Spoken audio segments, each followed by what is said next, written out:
The summoning hour. They said the abandoned church bell could only be heard by those marked for the ritual.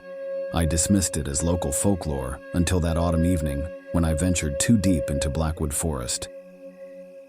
The trail had long disappeared beneath my feet when I first heard it, a distant, mournful toll that seemed to vibrate through the mist rather than the air. One chime, then silence. Something about that solitary note pulled at me like a thread caught on a branch. As twilight thickened, I followed the sound deeper into the woods. The trees grew more twisted, their branches forming unnatural arches overhead. Another toll rang out, closer now, 2 chimes in succession. I discovered the clearing just as night fell completely. An ancient stone circle with a rusted bell hanging from a gnarled oak at its center. No rope, no wind.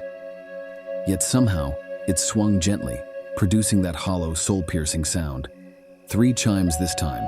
Something moved in the darkness beyond the stones. Not animals, not wind. Figures, tall and impossibly thin, standing motionless between distant trees. Watching, waiting.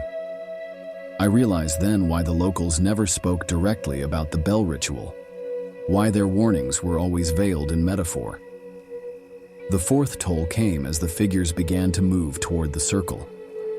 I should have run. Instead, I stepped forward, drawn by a compulsion I couldn't explain, my hand reaching for the bell as the final 5th chime began to sound. What happened next I cannot, or perhaps dare not, recall clearly. But sometimes on autumn nights, I find myself walking toward the woods again, the taste of rust on my tongue, listening for that first, solitary toll. Months later, I found the journal in my attic, a weathered leather-bound book I had no memory of acquiring. Within its yellowed pages, I discovered accounts dating back to 1817, all describing encounters with what locals called the Bell Witch. The writings detailed how she first appeared to the Bell family, manifesting through inexplicable sounds, knocking on walls, chains dragging across floors, and most notably, the phantom ringing of bells where none existed. Her presence spread through the region like a contagion of fear, eventually retreating to the deepest part of the woods where the old stone circle had stood since before colonial settlers arrived. The ritual, described in feverish handwriting on pages stained with what looked disturbingly like dried blood, required 5 participants forming a pentagram around the bell. Each person was to bring an offering, a personal item of significance, something irreplaceable.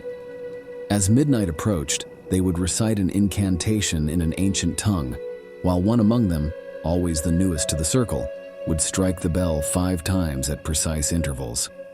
The witch demands symmetry, one passage read. 5 people, 5 tolls, 5 offerings. The 5th person becomes the vessel.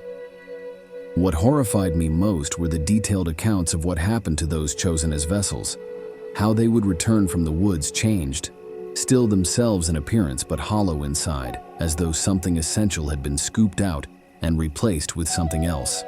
They lived among the townspeople, seemingly normal except for their newfound habit of sleepwalking toward the forest during autumn nights and the faint sound of bell ringing that followed them wherever they went. The final pages described how the vessel would eventually disappear altogether, only to be replaced by another lost soul who heard the calling of the bell, and how, with each cycle, the witch grew stronger, extending her influence beyond the forest boundaries. I now understand the strange markings that appeared on my skin after that night, intricate whorls resembling tiny bells that fade and reappear with the phases of the moon. And I understand why, on certain nights, I find myself standing before my bedroom mirror, mouth moving in words I don't recognize, fingers curved as though gripping an invisible clapper. The townsfolk avoid my gaze now. They cross the street when they see me coming.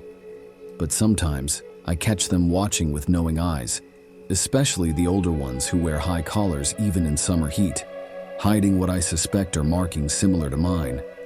Last night, I awoke to find myself at the edge of Blackwood forest, 5 unfamiliar people standing in a circle around me, their eyes reflecting moonlight in a way that human eyes should not. One of them held out a rusted bell toward me. I took it without hesitation, my body no longer my own to command. The first toll has already sounded, 4 more remain.